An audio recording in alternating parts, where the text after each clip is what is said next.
Hola, mi nombre es Vida Alberti y en este amanecer quiero recordar ese pasaje, bueno, en los 4 evangelios se menciona que habiendo resucitado, pues, a primera hora de la mañana, el primer día de la semana, y por ahí continúa el relato, y yo estoy en un lugar muy especial, empezando...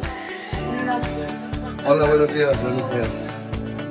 Y con nutrición, como les he comentado en los otros videos, apoyando aquí específicamente, ¿verdad? La función cognitiva, proteger el sistema nervioso, aportar un alto contenido de antioxidantes y baja entonces a ese desgaste diario que te espera cada uno de los días de la semana según tu agenda. Puede ser un desgaste más físico, más mental, pero ahí vas, nutriéndote. Bendiciones.